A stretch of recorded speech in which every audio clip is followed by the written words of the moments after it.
Welcome back to Anchored and Devoted with your two crazies, Pastor Joseph and Pastor Jeremy. And we are so thankful that you're here again with us. He's smiling and laughing. I know you We can't are. We're so glad you're see his amazing face. We are having a blessed day, and I pray and hope that you are every time you play this episode, and definitely every time you share it. Today is a continuation of a truncated episode on leadership, but now we're talking about serving and being a servant leader and the whole idea of servanthood as something that we are called to do. Um, Random fact, Jeremy, over 309 times, or it is 309 times, serving is mentioned in the Bible, which is, to me, pretty impressive considering that's almost enough uh, opportunities to read about serving to cover the entire year. I mean, if you I just assume those are all talking about why people should be serving me. I I truly doubt that. I truly doubt that, and that joke is based off of the last episode. Please go listen to it, and then you can come and stone him. That's right. And um, when we think about serving, though, um, you know, I know last time we talked about Jesus and um, his willingness to, Mm-hmm. as a leader, humble Yep. himself and serve others. Yep. The serving of others is a part of leadership, and my hope is that we are able to today wrestle with how best to do that, how best to use your gifts and skills in serving others, and understand that serving is not something you do out of um, this is where it becomes fun. Serving you do because it's who you are, not because you've been told to do it. Um, like it's in our culture, we love to be served, uh, and you joked about that at the beginning. Um, but when it comes to serving God, He's not looking for it out of a heart that is not in love with Him, or a heart that is wanting to actually serve Him. Okay. And so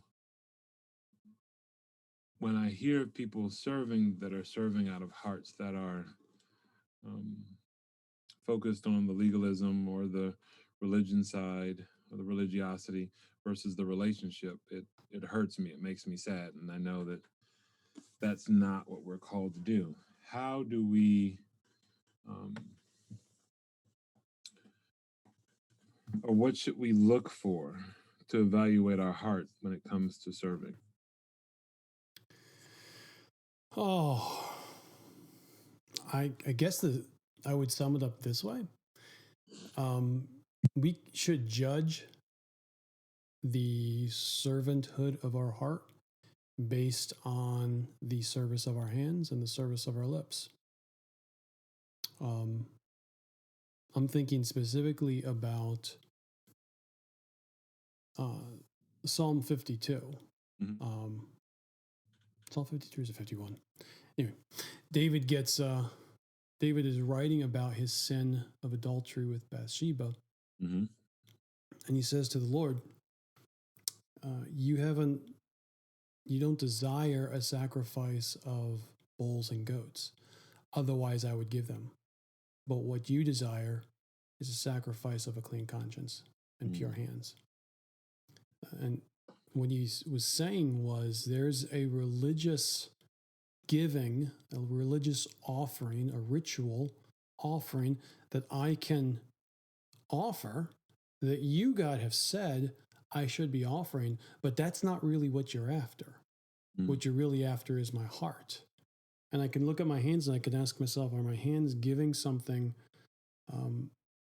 that is in keeping with where my heart is, or is it trying to replace where my heart is not? Is it trying to make up for the fact that my heart is not actually in this? I see this when I put my kids to bed at night. Mm-hmm. There are plenty of times I put my kids to bed, and I love my kids, and I want them to know that I love them. And there are plenty of times I put them to bed, and I myself am tired, or weary, or angry, or whatever, and I know the difference in me when I say to them, good night, I love you, give them a hug or a kiss, or don't give them a hug or a kiss. Because there's a reality that's taking place in my heart, even if the words I use and the tone of voice I use are the same. There's something that is different when I'm trying to put the kids to bed so that I can go get my rest versus when I'm putting the kids to bed because I love them and bedtime is what is good for them. And I'm doing this out of my love for them to build them up and to strengthen that relationship. The other thing I think about is Jesus talking about the lip service and eye service. And he talked about this specifically when speaking about servants to their masters. But he was making an analogy to the people of God, to God, and specifically to the religious leaders toward and their relationship towards God, because it's very easy for the servant of a master to act, I'll use the big word obsequious here, to be obedient, to demonstrate subjugation, to demonstrate that they are subservient to the rule of the master, and to do that in the way that they speak and in their eyes. But Jesus says you can pay lip service to this person and make it look like you have a heart that is seeking to serve them, when in fact what you have is a heart that is rebelling against their rule over you. And you can do the same things with your eyes. You can look with your eyes as if you are serving well, when in fact what you're doing is you're trying to hide a haughty attitude. We have to evaluate. It's not enough to evaluate what I'm doing. I have to evaluate why I'm doing it and also how I'm doing it. Is what I'm doing flowing out of my love for God and this is really the key idea here behind servanthood and leadership together, is, am I esteeming others as being greater than myself? Am I putting you before me? Am I taking myself and my own position and lowering my position so that positionally, in terms of not value, but in terms of priority, you get first priority over me? I know 1 Corinthians 16:14 says, let all you do be done in love. And that's what I thought about when you were sharing, as well as 1 John 3:18. Little children, let us not love in word or talk, but in deed and in truth. Yeah. The deed is the action part. So it's not just good enough to talk about it, which most people are good with doing. But there must be the action. And even more so, there has to be the truth of the heart behind it. Yes. So much of what we do in the world around us is based off of what can be seen. Whether we sin or not is based off, who's around. Right? Sure. Being in my car, going down the road, and my kid looks at me and goes, Daddy? And I go, yes. And he gently reminds me of what the speed limit is, and I adjust. It's your own fault for teaching him how to read the speedometer. Thank you.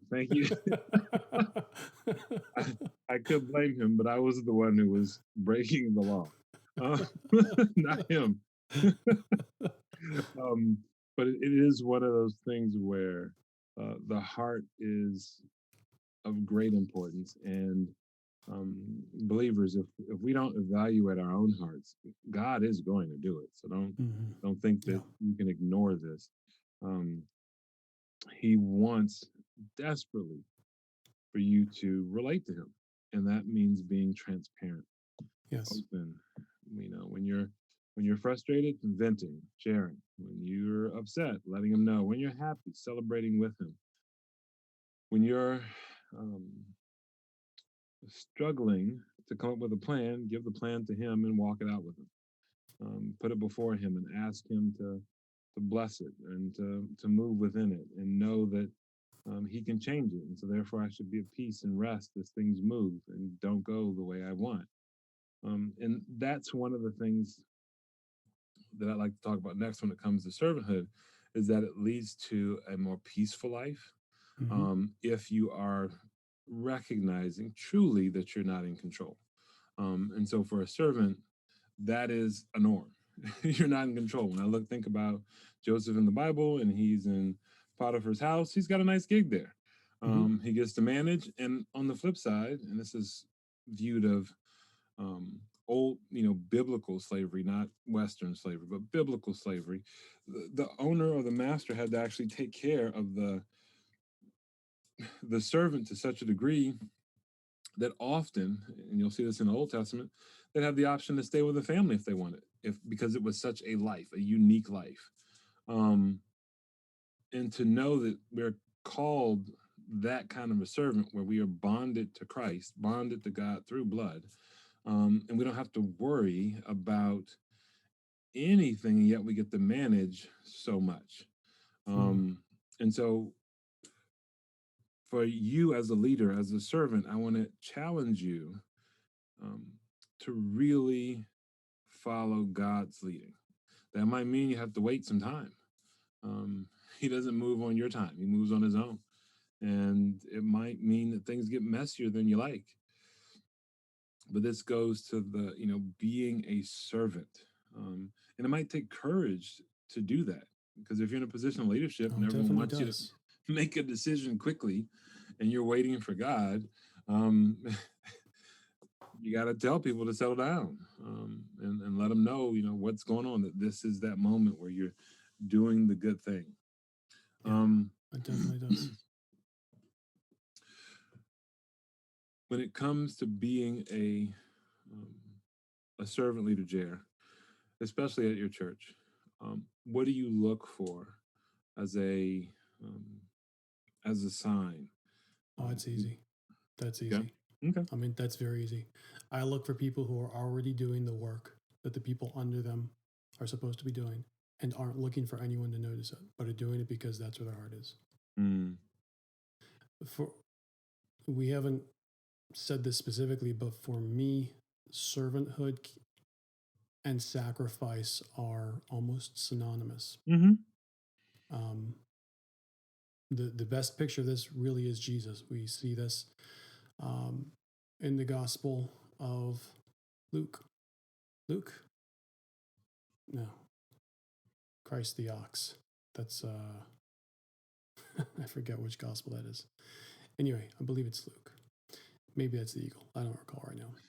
No, the eagle's John. Yeah, it's Luke. Okay, so in the Gospel of Luke, Jesus comes, and what he's demonstrating, what Luke is demonstrating through that gospel, is Jesus came as a servant. And the way he demonstrated that was through constantly sacrificing. He was I'll define sacrificing this way: using your life, giving up your life, your power, your strength for the work of other people. And ultimately, that's going to be for the work of God. But subsidiarily, for any of the people that God has called, created, and made, you're sacrificing for them. This is what Jesus did. He stepped out of heaven, sacrificing his position. He stepped out of the power associated with being God, sacrificing that power. He took on the form of a child, sacrificing the authority. He made all these sacrifices, ultimately leading to the cross, where he literally lays down his life, sacrificing, giving up his vitality for us, for our sake, and out of love and obedience to the Father. And he gets up about 3 days later and says, "No, your turn." And we say, "Okay, well, great. So when do I get to rise?" And he says, "After you die." No. Jesus, I don't think you heard me. I want the glory of the resurrection. How do I get there? Minus the, can we skip past? I mean, when you say I need to die, you mean that like metaphorically, like on Lent, I need to stop eating Swedish fish for like a week, right? That's what you mean. And then I can come back from that 3 days later and be like, boom, raised with Jesus. And, I'm being silly, but I'm also not. Jesus says, no, I called you. The servant is not greater than the master. If they hated me, they're going to hate you. If they killed me, they're going to kill you. Get used to it. Wrap your head around it. You're going to be hated. You're going to be killed for my sake. Mm. And I'm calling you to that, to give yourself willingly to that for the work that I have called you to in the Father. Because here's the thing, that sacrificial ox, the ox that's being represented there in Luke, as it's plowing the field, okay, people look at the ox and they might look at one ox versus another and say, man, that one ox, that Dave ox, that's a hoss ox. That ox can really haul. And it might look at the Jer ox and say, that Jer ox is also a bit of a hoss, not as much as the Dave ox. We'll call that the Goliath ox against the bull ox. But there might be a smaller ox somewhere, and we can compare the relative size and strength of these oxen. However, what no one looks at is the field and says, man, that ox is amazing. Did you see how it plowed the field? No one ever takes their harvest to market and says, step up, I got great grain because I've got such a great ox.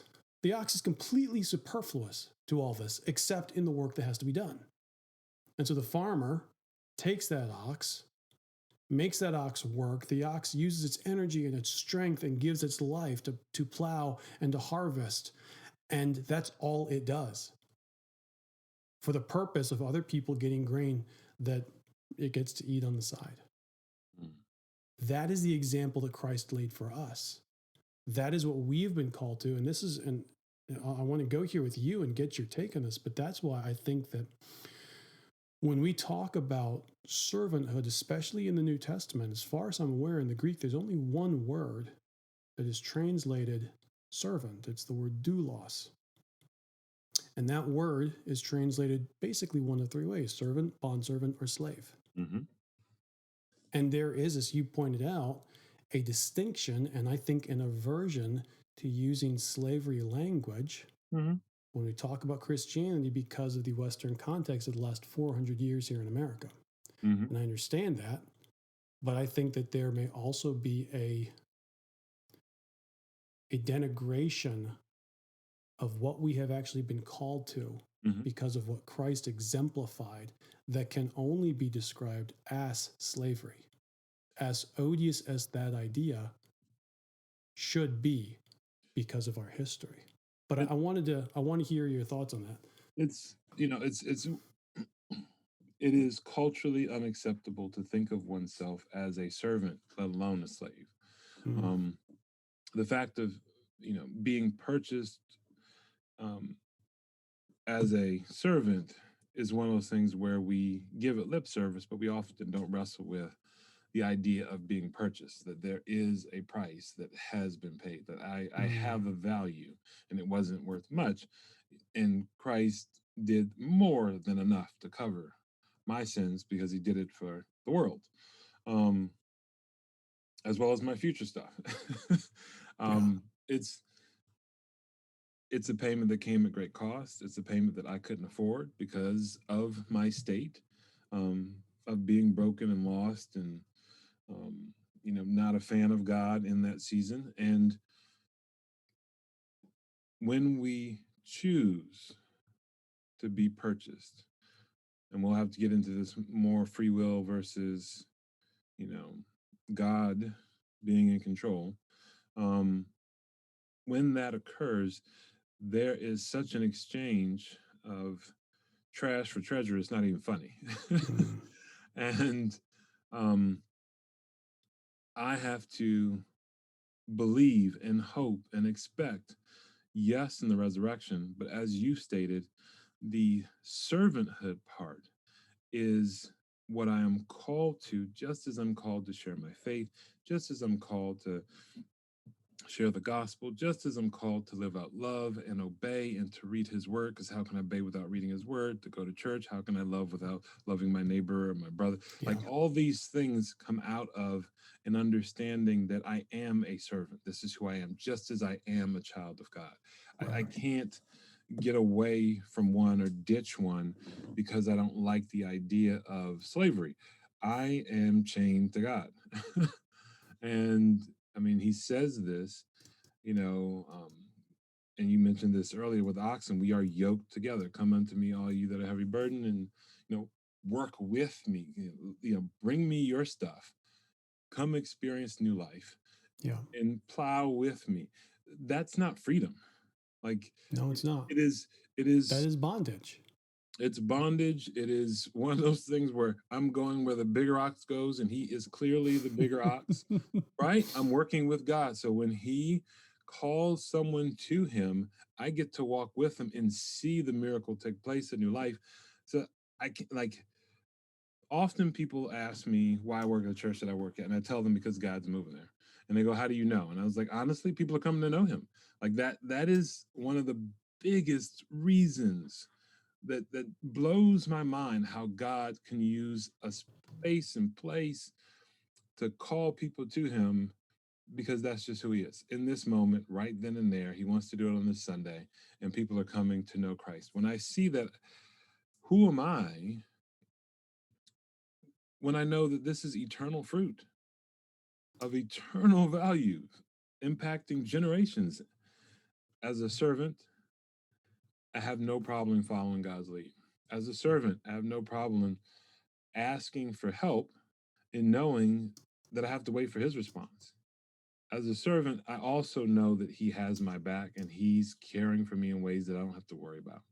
Yeah. And that is different than me trying to lead my way out of it or trying to tell God what I need him to do or giving him my laundry list and calling it prayer when in reality I need to take my desires before him, yes, but don't think that he has to answer your desires in your way, because if your heart's off, and scripture makes this abundantly clear, then your request is off. If your request is proper and just and in line with his will, then he's happy to honor it. You still Yeah. need to make the request, yes, but this is how it works in being a servant. He's the master. He's the one who examines the heart and says, you know what, Dave, that's a good request. I like that one. We can honor that. Or no, I have something else going on and that's not a good request. I see what you want, but the reality is this is better. I have something better. I will walk with you. We're going to journey, and then you're going to see you actually should ask for that better thing. Mm. You don't even know what you don't know, but no, I've got you. So just keep journeying with me, and you'll experience the best life as you follow the leading of the Holy Spirit, as you embrace His Word, as you live out love and draw closer to God.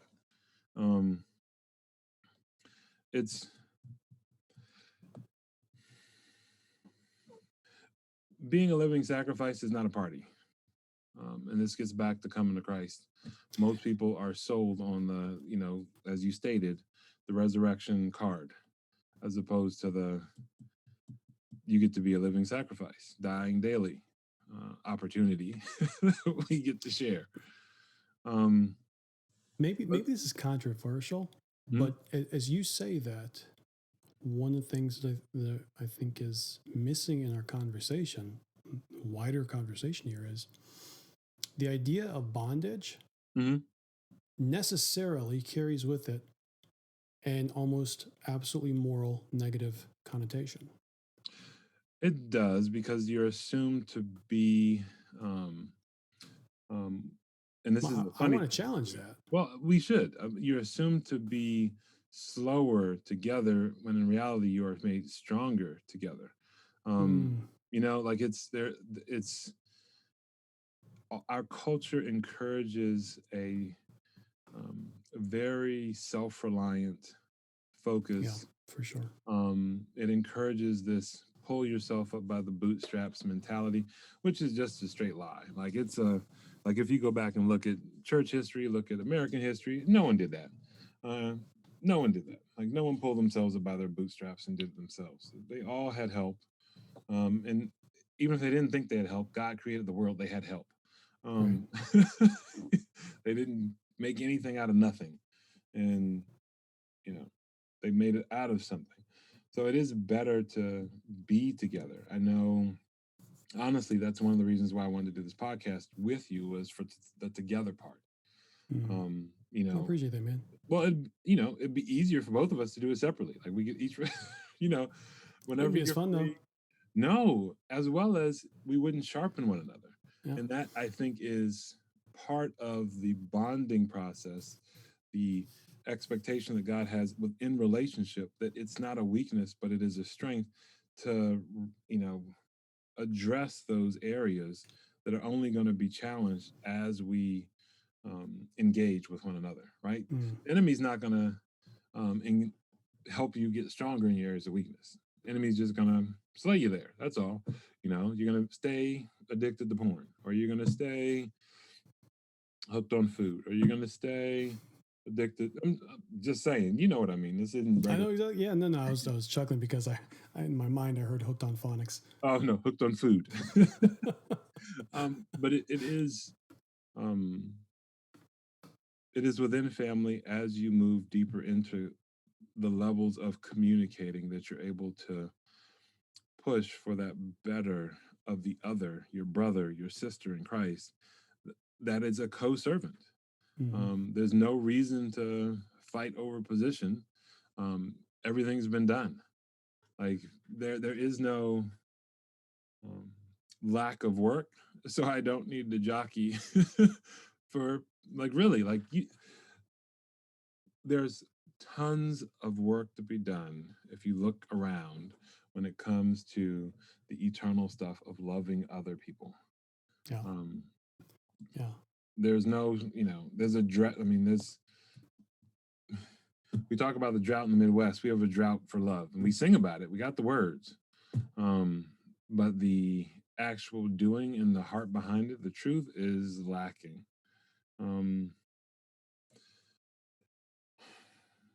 Yeah. One of the things that you're saying is that on a dog sled team, all the team except for one has a really terrible view. Pretty much. Think about that, listener. Think about that. There's only one alpha dog. So, well, let's talk a little bit about that. Yeah, go ahead. So, I mean, I can take this in 3 different directions now. You go ahead. Well, part of dealing with the mess of the world, talking about who we're following as far as if you're chasing behind others instead of walking with God. Colossians chapter 3 makes it clear that when you're stealing it from me, man. Oh, okay. It's my turn this time. Do it. I'll mess you up. You can do 317 and I'll do 324, but 324 is pretty clear that our inheritance. I was gonna start with 22. Oh, okay, so you can be in between them. So yeah, 24 is very clear on where your inheritance lies and who your Lord is. That's exactly and that correct. we are called to serve Christ. That's exactly it. And so if our inheritance is with him and he has given us great love, then why am I being distracted by the silliness around me? Or I need to stay focused on serving my Lord. That word Lord means he's your master. There is no sanitized way of saying that. Lord, when you cry it out, means the one who is in complete charge, not just partial or over certain things. No, he is the ruler of your life. Every step you take. Dictator would be the right word. Correct. He is hopefully benevolent, but dictator. Correct. Like complete rule. Therefore, know that his heart full of love is one that you can embrace and engage daily. And he has your inheritance. So you need to focus on that. Yes. Eternal stuff, not the today stuff. When you're serving, and that's what Jesus did, as Jared shared last time, about the washing of the feet. He knew his disciples, and he knew they'd be wandering, and he also knew that there was some temporal work as far as the washing of the feet, but then also eternal work that they needed to understand as far as your heart's clean, but there's some other stuff we need to get rid of. Right. Like you need to remove some things. There's some things you need to address. I'm addressing them from my side. But if you go back out and wander around in the world and pick up some more dust, you got to come back and do it again. Right? We need to make sure that we are staying set apart, holy, for the God who is amazing. Yeah. Go for it. I said dictator a moment ago. I want to change it. It's not dictator, it's monarch, literally meaning one ruler. Okay. I like and the problem is that we also want there to be a monarch. We just want that monarch to be me. Yep. And you want that monarch to be you. And we are constantly at war with each other because we want to be the monarch, and we're at war with God because we want to be the monarch. And either we can embrace his monarchy and trust his love, or we, out of fear, are going to constantly assault his kingdom, trying to tear him down so that we may be the monarch. Now, I said a few minutes ago that there are at least three different terms, that English words that are translated from the one Greek word, and they can be slave servant or bond servant. And I want to point this out because in the context in which Paul was writing, there were various types of bondage. Mm-hmm. And again, I want to say, I don't take bondage as a negative thing. In fact, I think bondage is a good thing. Mm-hmm. When we People look do it all the time at with credit cards. well, it's not just that. I mean, let's take it even something better than that. The way we get heat and light from the sun, it's the molecules become bonded to each other in the process that takes place in the sun. As atoms are colliding together, they become bonded. Energy is expelled. We get heat and light. When we take a rope, we can see this in Ecclesiastes. A rope of 3 strands is not easily broken. Why not? Because it's not 3 strands standing in parallel, but they are woven together in bondage to each other. A husband and wife get joined together in the bonds of marriage to create one new person who can better declare and express the glory and the mystery of Jesus and the church. Bondage is a good thing when it is done the right way. Now, with that said, in the context in which Paul was writing and in the ancient world, there were different levels of bondage. There was a bondage that my son might have to you when he goes to you to apprentice to learn your skill. In that sense, he is your servant, he is your slave, and you will treat him in a particular way. That is very different, perhaps, than if I'm a different tribe, your tribe comes and conquers me, and you take my child and myself as slaves, booty of conquest. It is also different if I have reneged on a business deal, I'm now in debt, and I'm sold into slavery to pay off this debt. There are different levels of bondage. But Paul responds to them all the same way, and this is what he says in Colossians 3:22. He says to the bondservants, he says, slaves, obey your masters not in lip service, but in everything you do, serve your masters the way that you would serve Christ, because it is in fact Christ whom you serve, and we know that we will receive our inheritance and our reward from him. The reason I'm saying this is that going back to the example of the dog sled team, there is only one lead dog, and all the other dogs are tied in and they're pulling, and it's very easy for the beta dog and the gamma dog to start bickering over who's going to be pulling and who's more important. It's not necessarily difficult for me to love the fact that I'm in bondage to Christ.